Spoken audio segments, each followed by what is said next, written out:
ኦሪት ዘሌዋውያን ላይ ምዕራፍ 20 ላይ የእግዚአብሔር ሙሴን እንዲያለው ብሎ የሚሰጣቸው ትእዛዛቶች አሉ። እነዚህ ትእዛዛቶች አሁን እኛ እየተጠቀምንባቸው አይደለም። ለምሳሌ አንድ ወንድ ከሴት ጋር እንደሚተኛው ሁሉ ከወንድ ጋር ቢተኛ ሁለቱም አጸያፊ ስራ ሰርተዋልና ይገደሉ፣ ደማቸውን በራሳቸው ላይ ይሁን ይላል እና ማቴዎስ በአዲስ ኪዳን ስንመጣ ደግሞ ማቴዎስ ወንጌል ላይ ምዕራፍ 5 ከቁጥር 17 ላይ እኔ ሕግና ነቢያትን ልሽር የመጣው አይደለሁም ላስፈጽም እንጂ የሚል ቃል አለ። እነዚህን ሁለት ነገሮች እንዴት ነው የምናስማማው? ሌላ ደግሞ መጠየቅ የምፈልገው አንድ ሕፃን ልጅ ከሲሞት ክርስትና ሳይነሳ ወይም ሳይነሳ ቢሞት በእናትና በአባቱ እምነት ይድናል የኦርቶዶክስ ቤተሰብ ከሆኑ፣ ካልሆነ ግን እስካሁን እንደሰሙት አይድንም የሚል እኔ ሰሙት እርግጠኛ አይደለም። ስለዚህ ሁለተኛ ጥያቄ። ሶስተኛ ጥያቄ ደግሞ በአገልግሎት ላይ ስርዓት ይቅደም ወይስ ሰው? አንዳንዴ ሰውን ወደ ቤተክርስቲያን ለማምጣት ሲባል አንዳንድ ስርዓቶችን ልንሽር እንችላለን። ስለዚህ ሰው ይቅደም ወይስ ስርዓት? የመጨረሻው የሙሴ ሕግ ተሽሯል የሚለውን ለያት። የሙሴ ሕግ ተሽሯል የሚለውን የሙሴ ሕግ በድንጋይ ተወግሮ ይገደል ይላል። ደግሞ ወንጌል ደግሞ ግራ ለሚመጣ ቀኝ ስትላለች እና ደግሞ ክርስቶስ ደግሞ እንደዚህ ካለ ደግሞ ለሕግ ልሽር አልመጣውም ይላል። አሁን ያ የሙሴ በድንጋይ የመወገገር ሕግ ቀርቷል አልቀረም? አልቀረም። በጣም ይቅርታ አድርጉልኝ፣ አልቀረም። እንዴት ነው? እንዴት በድንጋይ እጅ የቆረጠ ሰው እጅ ይቆረጣል፣ ክፋት የሰራ ሰው በድንጋይ ይወገራል ይላል። ለምንድን ነው እንደዚያ የሚለው እግዚአብሔር? እጅ የቆረጠ ሰው እጅ ይቆረጥ ያለው ለምንድን ነው? እጅ እንዳይቆረጥ ሲል የሰው እጅ እንዳይቆርጥ ነው። ስለዚህ ፍቅር ጸናች ማለት ነው። ፍቅር ጸናች ባሉ ክርስቶስ ደግሞ ይልቁንም መጎናጸፊያ ያልወሰደብህ መጠምጠም ያልወሰደ መጎናጸፊያ ጨመረልህ ሲል ያንን ሕግ አጸና ወይ ሻረው ነው የሚባለው። ፍቅር የበለጠ ጸናች ነው። ሌላው በድንጋይ መወገር በመንፈሳዊ ትርጉም ሲተረጎም አለት ክርስቶስ ነው። ለምሳሌ አባቶቻችን በድንጋይ ተወግሬ 3 ቀን በባህር ሰዋኝ አደርኩ ይላል ቅዱስ ጳውሎስ። ይሄን ቅዱስ ጳውሎስ ሲተረጉመው በ3 ቀን በድንጋይ ተወግሬ ማለት በእብነ ሃይማኖት ተወግሬ በኮኮ ሃይማኖት በቅዱስ ጴጥሮስ ሃይማኖት ጸንቼ 3 ቀን በባህር ሰዋኝ ውዬ አደርኩ ማለት በምስጢረ ሥላሴ ባህር ሰዋኝ ኖርኩ ማለቱ ነው ብለው ይተረጉሙታል ማለት ነው። የክርስቲያን ልጅና የሙስሊም ልጅ የሚለው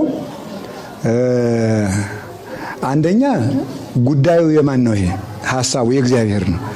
ፍትሐ እግዚአብሔር ስለሆነ ጠየቅነውም አልጠየቅነውም የሚጎዳን ጉዳትም የለም፣ ብናውቀው የሚጠቅመን ጥቅም የለም። ስለዚህ እንዲህም ደግሞ ከሆነ ጥያቄው በምስጢረ ጥምቀት ራሱን ችሎ ብዙም ስለሚብራራ እንዲህ አይነት ነገሮችን አሁን ዝም ብሎ የሰይጣን ቁመቱ ስንት ክንድ ነው አይነት ጥያቄ ወተት ነጭ ሆነው ለምንድን ነው የሚጠቅም ጥያቄ ነው መጠየቅ ማለት ነው። አሁን የሎጥ ሚስት ስሟ ማን ነው? ምንም ጥቅም የለውም። ጥሩነሽም ሆነች ሌላም ብትባል ዙሮ የጨዋ ሐውልት መሆኗን ጉዳቱን ማወቅ ነው። ስለዚህ እና ጥያቄዎቻችንም ወደሚጠቅም እንድናመጣቸው ብዬ ነው። ይሄንን ብንተወው ራሱ ጥሩ ነው ወደሚል ሐሳብም ልውሰድ ብዬ ነው ይችን ያሰብኳል። ሰው ይቅደም ወይስ ስርዓት ይቅደም ወደሚለው አለና ቅዱስ አግናጤዎስ ሲናገር ቤተክርስቲያን በክርስቶስ አካልነት ከመሰለ በኋላ ቁርባኑን በደም ስርዓተ ቤተክርስቲያንን በስትንፋስ መስሎ አስቀምጧል። ስለዚህ አንድ ሰው ያለ ዓይን መኖር ይችላል፣ ያለ ጆሮ መኖር ይችላል፣ ያለ አፍንጫ መኖር ይችላል። ቢቆረጥበት ይሄ ማለት ነው ይኖራል። ምክንያቱም ቶማስ ዘመራስ 22 ዓመት ኖሯል አካሉ እየተቆረጠ። ያለ ልብ መኖር የሚችል የለም፣ ልቡ ደም መርጨት ካቆመች ማለት ነው። ቅዱስ ቁርባንን የመኖራችን ህይወት እንደዚያ ነው ማለት ነው። ምክንያቱም ትልቁ ነገር ቅድም መምህር እንደመለሱት ዘበላ ስጋዬ ወሰቴ ደሜ አለና በሕይወት ዘላለምን አይደለም እኔ የማስቀድመው አነ ይሄሉ ምስሌሁ ውእቱኒ ይሄሉ ምስሌ፣ እኔ ከእርሱ ጋር እኖራለሁ እርሱም ከኔ ጋር ይኖራል ነው ትልቁ ነገር። ከክርስቶስ ጋር የመኖርና ያለ መኖር ባልቆረበ ቁጥር ከክርስቶስ ጋር ያለው አብሮነት እየራቀ እየሸሸ ይሄዳል። ክርስቶስ ትንሣኤና ሕይወት ነውና ክርስቶስ ከራቀው ደግሞ የሰው ሕይወት የለውም ይሆናል እንጂ ክርስትናው መጠመቁማ ወደ እስልምናም ቢሄድ ወደ ፕሮቴስታንትም ካቶሊክም ቢሄድ ወደ ቡድሃም ቢሄድ ሃይማኖቱ አብሮት ተከትሎት ይሄዳል። መልሶም ቢመጣ አዲስ ልጅነት አይሰጠውም። ያን ወልውለው ነው የሚያጠሩለት እንጂ። ስለዚህ እንደዚያ ስለሆነ ባልቆረብን መቆጠር ከቤተ ክርስቲያን እንለያለን። ስርዓቱን ለምን በስትንፋስ መሰለው ሲባል ስርዓተ ቤተ ክርስቲያን በቤተ ክርስቲያን በምንድን ነው የሚመሰለው ያልኳችሁ? በስትንፋስ ነው። አንድ ሰው ሳምባው ቢወጣ ሞተ ይባላል። ስርዓት የጎደላት ቤተ ክርስቲያንም የሞተች ነው የምትሆነው። ስርዓቱ ለምን በስትንፋስ ተመሰለ? ቤተ ክርስቲያን ሕያዊት ጴንጠቆስቴ ትባላለች። ዘላለማዊት ጴንጠቆስቴ። ጴንጠቆስቴ ማለት መንፈስ ቅዱስ በአምሳ ቀን የወረደባት ቦታ ጴንጠቆስቴ ወይም ባለ አምሳ ያችን ጽርሐ ጽዮን ዘላለማዊት ጽርሐ ጽዮን ቤተ ክርስቲያን ናት። ስለዚህ መንፈስ ቅዱስ ሁልጊዜ ስለማይለያት በሀብተ መንፈስ ቅዱስ ስርዓቶቿን ስለምትፈጽም ስርዓቷ በስትንፋስ ይመሰላል። ለምሳሌ ክህነት ሲሰጥ ንሳ መንፈሰ ቅዱስ ይባላል። ሲጠመቅ ሜሮን ይቀባል። ሜሮን ሲቀባ ሀብተ መንፈስ ቅዱስ ነው የሚያሳድሩበት። ሁሉም የሚፈጸመው በስርዓተ መንፈስ ቅዱስ ነው። ክርስቲያን በስርዓት ይወለዳል፣ በስርዓት ያድጋል፣ በስርዓት ይሞታል፣ በስርዓት ይነሳል፣ በስርዓት ይኖራል ማለት ነው። እንደዚያ እኮ ነው። ስንጠመቅ በስርዓት እንጠመቃለን፣ ስናድግ በፈሪሃ እግዚአብሔር እናድጋለን። ምንኩስናው ስርዓት አለው። ቆቡ በአክሊለ ሦክ፣ ቀሚሱ በከለሜዳው፣ ቅናቱ በተጎተተበት ገመድ ይመሰላል። መቋሚያው ባስያዙት በተሳለቁበት በትር ይመሰላል። በቃ ይመሰላል። ጋብቻው ሚስቲቱ በቤተ ክርስቲያን፣ ባልየው በክርስቶስ ይመሰላሉ። ስርዓቱ በራሱ እስትንፋስ ነው። ስርዓት የሌላት ቤተ ክርስቲያን ምንድናት? መዋቅር ወይም ደግሞ በረት ነው የምትሆነው ማለት ነው። በረት ቅዱስ ጳውሎስም አንደኛ ተሰሎንቄ ምዕራፍ 5 ቁጥር 14 ላይ ገስጽዎሙ ለእለ ይሐውሩ እንበለ ስርዓት፣ ያለ ስርዓት የሚሄዱትን ውቀሷቸው፣ ገስጿቸው ብሏል ቅዱስ ጳውሎስ። ሌላ ጊዜም ደግሞ ሲናገር ሮሜ ምዕራፍ 2 ቁጥር 31 ላይ ንሳርኑ ሕገ በይንተ ጽድቅ አለ። ስለ ሕግ ብለን ሕግ እንሻር ወይ ይላል። እስኪ በሉ እንሻር አንሻር። ዓይንን ለመውደድ ጆሮአችን መደንቆር የለበትም አይደለም እንዴ? እንደዚያ ነው ማለት ነው። ስለዚህ ሰውን ለማዳን ስርዓት ይቅደም ወይስ ሰው ይቅደም ሳይሆን ትክክል ነው። ክርስቶስ ለሰማይ አልሞተም፣ ለምድርም አልሞተም። የሰው ዋጋው ምንድን ነው? ክርስቶስ ነው የሰው ዋጋው። ሰው ስንት ብር አወጣ አይባልም። ሰው ዋጋው ክርስቶስ፣ በክርስቶስ ደም ነው ተመኑ፣ ዋጋው ልኩ ማለት ነው። በስንት ተገዛ እንደሚባል የክርስቲያን አንዱ ጠጉር እንኳን የአምላክ ደም ተከፍሎባታል። ሰው ክቡር ነው። ያ የሚሆነው ደግሞ ያን ክብር የሚያገኘው በስርዓት ነው። ያን የሚያገኘው በስርዓት ነው። ለምሳሌ እንደው አንድ ቃል ልንገራችሁ። ዓይን ልስማ ቢል ጆሮ መስማት ሰለቸኝ፣ ሐሜቱንም ዘፈኑንም ጥቂት ቀን ዓይን ሊሆን ቢል ይችላል አይችልም? እግዚአብሔር ግን ሁሉን ይችላል አይችልም? ሁሉን ከቻለ ለምን አያደርገውም? የስርዓት አምላክ ነው። የስርዓት ነው። ጸር ዛቆነኖ ለፀሐይ ማልተ፣ ፀሐይን በቀን አሰለጠነው፣ ጨረቃን በሌሊት። ያንን ደግሞ ገልጦ አይ ፀሐይ 5000 ዓመት እንዲሆነሻል ደግሞ የማታውኛ እንጂ ለምን አይልም? የስርዓት አምላክ ነው። ስርዓት ከየት መጣ? ከህሉና ሥላሴ የመጣ ነው። ህሉና ሥላሴ እይፈልስ ስምአብ እምካዊነ ስምአብ ሀበካዊነ ወልድ ሀበካዊነ ስመ ወልድ ወሀበካዊነ ስመ መንፈስ ቅዱስ። አብ አብነቱ ተለውጦ ወልድ ወደ መባል መንፈስ ቅዱስ ወደ መባል እንዳይለወጥ፣ ወልድም ስሙን ለውጦ አብ ወደ መባል መንፈስ ቅዱስ ወደ መባል እንዳይለወጥ፣ መንፈስ ቅዱስም መንፈስ ቅዱስ መባሉ ለውጦ አብ ወልድ ወደ መባል እንዳይለወጥ ነው። ሁሉም በስርዓት ጸንቶ የሚኖረው ከሥላሴ ከህሉና ሥላሴ ተምሮ ነው ማለት ነው። ስለዚህ ማህበሩን ከሥላሴ የተማርነው ነው። ስርዓቱን ከሥላሴ የተማርነው። ስርዓተ አብና ለአብ አለው፣ ስርዓተ ወልድና ለወልድ አለው፣ ስርዓተ መንፈስ ቅዱስና ለመንፈስ ቅዱስ አለው። ስርጸት ለሱ አለው፣ ቃልነት ለሱ አለው፣ ለወልድ አለው፣ ልብነት ለአብ። ለምን ተለዋውጠው አይሆኑም? ስርዓት ስለሆነ። እግዚአብሔር የስርዓት አምላክ ነው። ባህሪው ቅውም የማይለወጥ ሕያው ዘላለማዊ ስለሆነ ነው። ስለዚህ ስርዓት የቤተ ክርስቲያን አካሏ እስትንፋሷ ነው። ስለዚህ ምንድነው ስርዓቱን የምንፈጽምበት መንገድ? ስርዓቱን ለምሳሌ ቅዱስ ጳውሎስ ምን አለ? እውነትን በፍቅር እያያዝን ወደ ክርስቶስ እንደግ። እውነትን በምን እያያዝን ነው? ለምሳሌ አሁን አንድ ሰው በወንዶች መግቢያ ቤተክርስቲያን መግባት እያለበት በሴቶች መግቢያ ገባ። ውጣ ውሻ ብንለው ልክ አይደለም። ለምን? እውነትን በፍቅር ካልያዙት ውሸት ይሆናል ራሱ። እውነትን በፍቅር እያያዝን ወደ ክርስቶስ እንደግ ያለ ቅዱስ ጳውሎስ ኤፌሶን 4 ላይ ለዚህ ነው እውነት በፍቅር ሲያዝ እውነትነቱ ይጠቅማል። እውነት በፍቅር ካልተገያዘ ግን እውነትነቱ ራሱ ያው ክርስቶስን ካልተጠቀሙበት የማሰናከያ ድንጋይ እንደሚሆን ሥርዓተ ቤተክርስቲያን በአግባቡ ካልተመሩበት ሌላውንም ያጠፉበታል፣ ራስንም ያጠፉበታል ማለት ነው። ስለዚህ ስናከብረው የምናከብርበት መንገድ እንደ ፈሪሳውያን ወይም እንደ እኩይ ፍልስጣ የሚባል ሰይጣን አለ። የሰው ተንኮል ብቻ የሚጽፍ ማለት ነው። ዝክር ብትዘክሩ አይጽፍላችሁም፣ ሰርቀዋል ብቻ ብሎ ነው የሚጽፈው ማለት ነው። እንደዚያ ስህተት ለቃሚዎች መሆን የለብንም። እግዚአብሔር ከመፍጠር ያልናቀውን ልንንቅ አልተፈቀደም። እንደዚያ እኛ የፍቅርና የርኅራኄ ሰዎች እንሁን እንጂ ሌላው ችግር የለውም ማለት ነውና ስርዓት ይቅደም፣ ሰው ይቅደም፣ ሰው በስርዓት ይዳን። እንደዚህ ብለን ብንይዘው ይሻላል።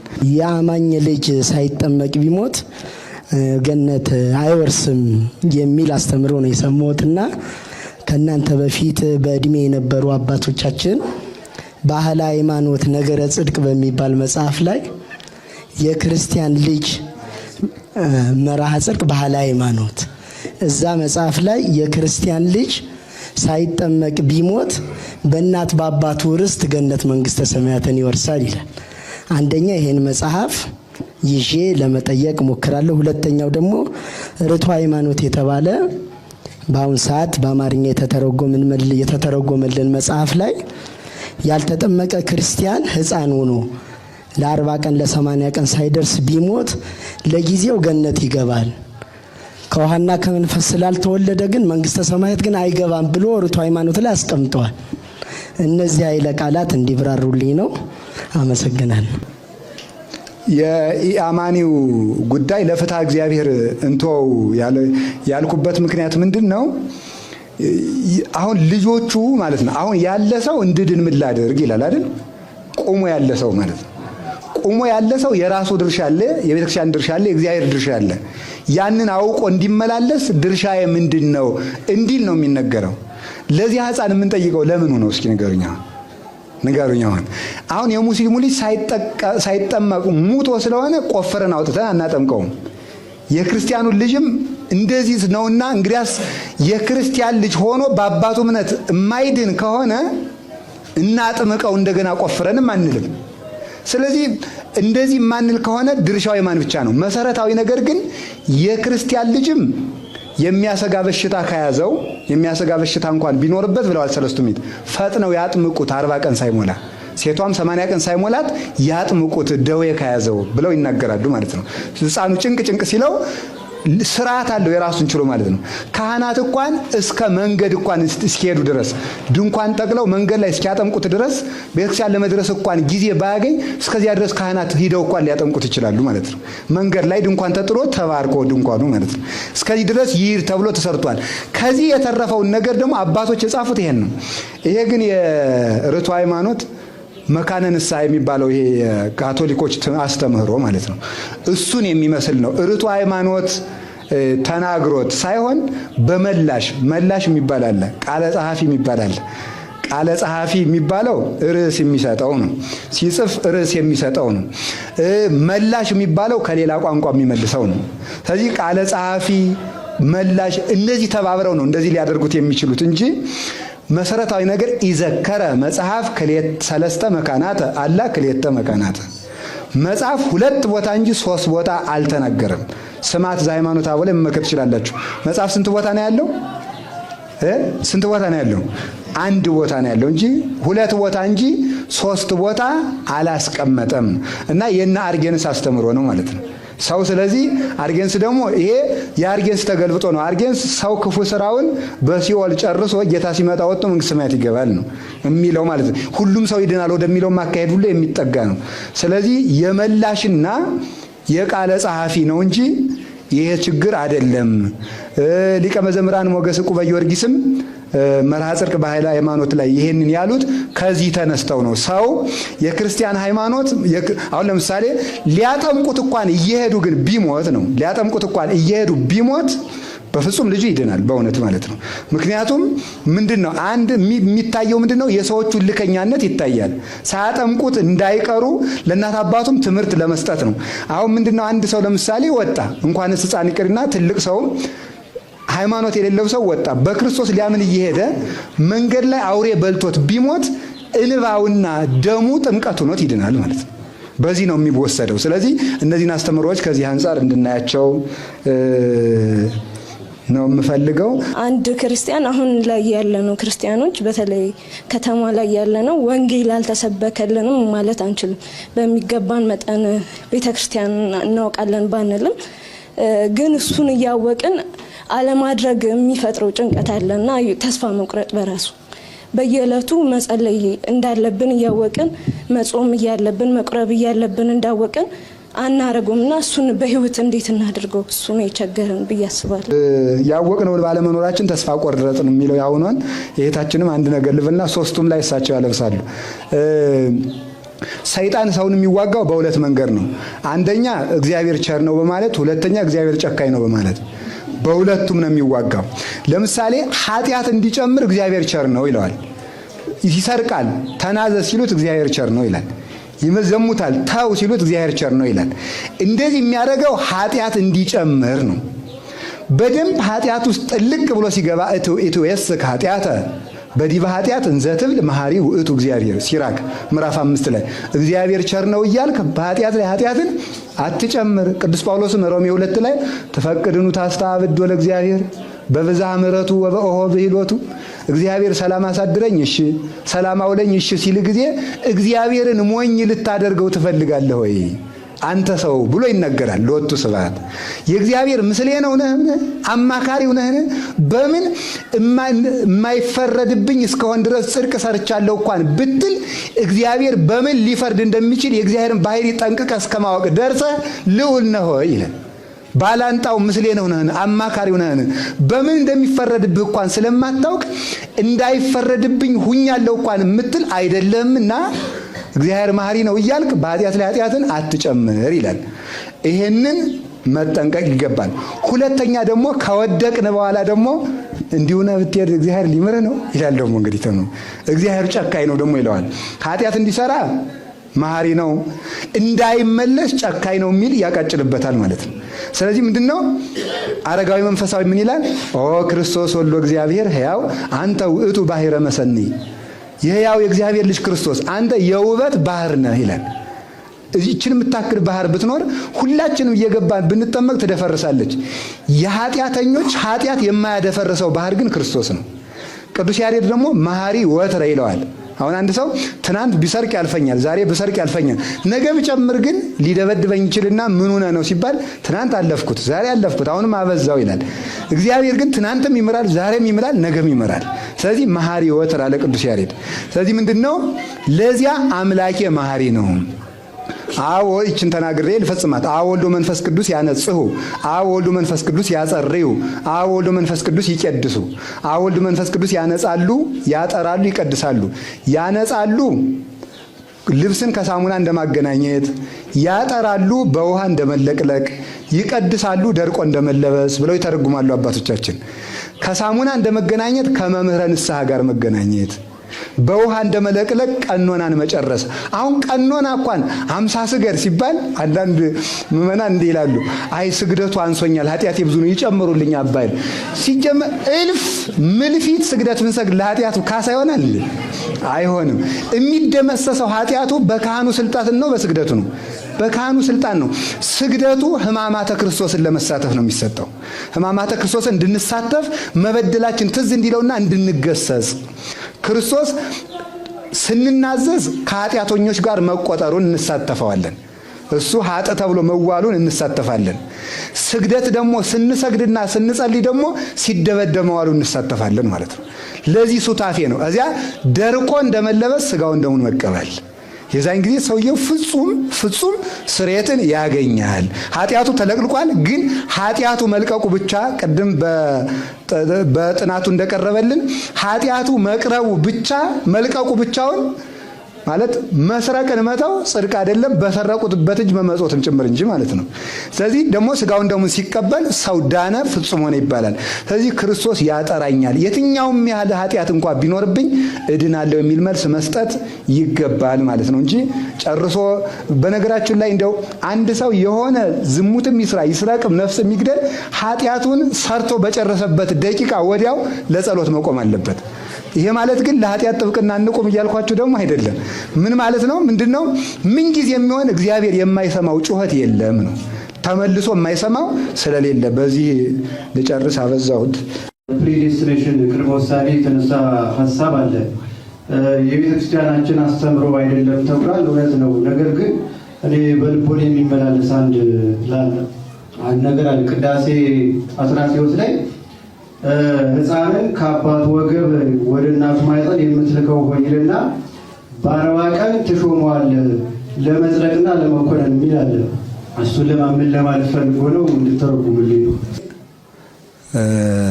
ተምሮ የሚመልሱት ኑረው የሚመልሱት ሙተው የሚመልሱት ጥያቄም አለ አይደል? ለምሳሌ ነፍሳት ሲኦል ውስጥ እንዴት ሆነው ነው የሚኖሩ የሚል ጥያቄ ቢጠየቅ ሙተው ነው አይደለም? ማለት ካልሞተ አይሆንም።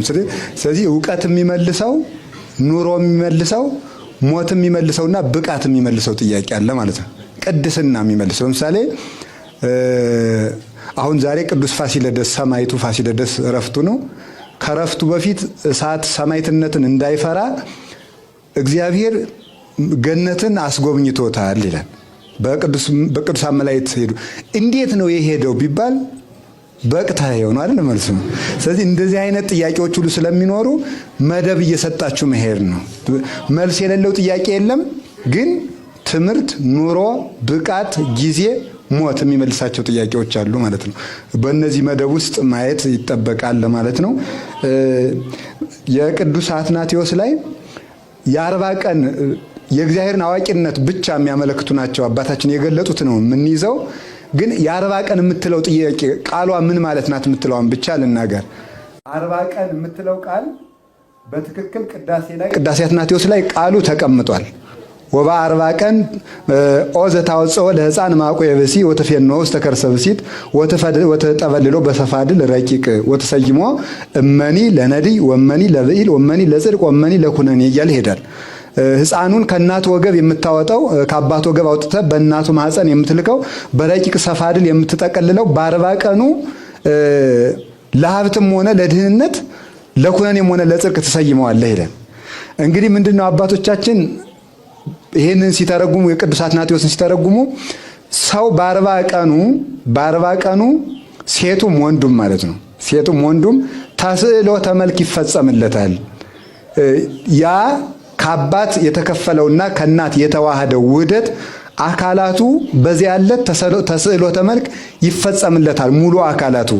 በዚያን ጊዜ ለድህነት ለሀብት ተሰይመዋለህ ማለት አካላቱ ተሳሉ ማለት ቢሰራ የሚበለጽግበት ቢሰንፍ የሚደይበት እጅ ትሰጠዋለህ፣ ቢመጸውት የሚጸድቅበት ቢቀማ የሚኮነንበት እጅ ትሰጠዋለህ ማለት ነው። ቢሰግድ የሚጸድቅበት ዳንስ ደግሞ ቢገባበት የሚኮነንበት እግር ትሰጠዋለህ። 24 ሰዓት ቢበላበት የሚኮነንበት ሆድ፣ ቢጾምበት የሚጸድቅበት አካል ትሰጠዋለህ። በዚህ እንደሚተረጎም ይችን ብቻ እንድትይዙ። ከዚህ ውጭ ግን የእግዚአብሔርን አዋቂነት ብቻ የሚያመለክቱ ናቸው ሙሉ የመጽሐፍ ቅዱስ ቃላቱ። በቅደም ተከተል የመጀመሪያው በእኛና በምዕራባውያን በምስራቅና በምዕራብ የሚወነጃጀሉበት ነገር አለ። ቅድም አባታችን እንዳሉት እነሱ አሃዳውያን ይሉናል፣ እኛ ደግሞ ሁለት ባህሪ እንላቸዋለን። ይሄ መወነጃጀሉ ለዘመናት ከ431 ጀምሮ እስካሁንም አለ። ይሄን ለመፍታት እንዳሉት አባታችን እኛ የኛን አስተምህሮ ለነሱ አልገለጽንም፣ የነሱ ማስተምህሮ በተቃራኒው ለኛ አልገለጹልንም። ምንድነው ጥያቄ?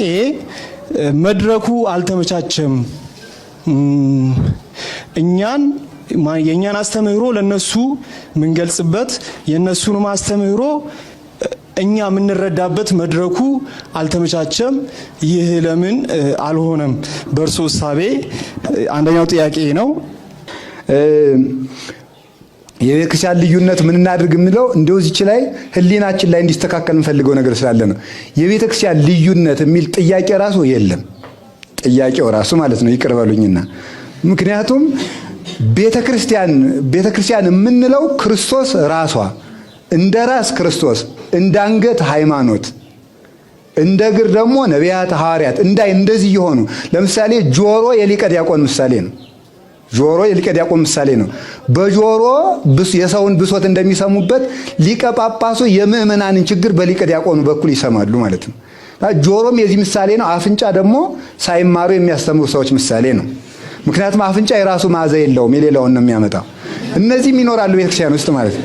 ስለዚህ እነዚህ ሁሉ ተሰብስበው በክርስቶስ ደም ተዋህደው የሚኖሩባት ያችን ሕያው ማህበር ነው ቤተክርስቲያን የምንላት ማለት ነው። እና ቤተክርስቲያን ተከፈለች፣ ቤተክርስቲያን ተሳሳተች ማለት ሐሳቡ ራሱ ስህተት ነው ማለት ነው።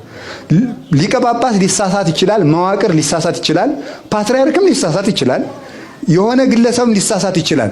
ቤተክርስቲያን የምንለው ግን የሚታዩት የማይታዩት የረቂቃን የግዙፋን የሕያዋን የሙታን ሕያው ማህበር ያን ጉባኤውን ስለሆነ ቤተክርስቲያን ተከፍላም ተሳስታም አታውቅም ማለት ነው። ስለዚህ ሰዎች ተከፈሉ፣ ከቤተክርስቲያን አፈነገጡ።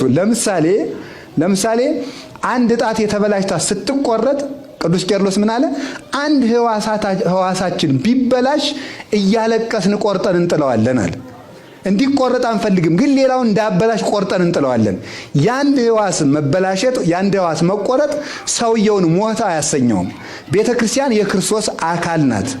ዘውእቱ ርእሳ ለቤተ ክርስቲያን ወንተ ይእቲ ሥጋሁ ቅዱስ ጳውሎስ እርሱ የቤተ ክርስቲያን ራስ ነው፣ ቤተ ክርስቲያንም አካሉ ናት ብሎ ተናግሯል። ይህንን ስለሆነ የክርስቶስ አካል ልትሳሳት አትችልም ማለት ነው። የክርስቶስ አካል ቤተ ክርስቲያን የሚለውን ወደዚህ ውሰዱ። ስለዚህ የሆነ ሰው ባኮረፈ ቁጥር፣ የሆነ ሰው የሆነ ነገር ባነሳ ቁጥር ቤተ ክርስቲያን እንዴት ትከፈላለች የሚል ጥያቄውን ራሱ አስተካክሉት የሚል ሐሳብ አለ። ማለት ለሁላችንም ነው እንጂ ለወንድማችን ብቻ አይደለም።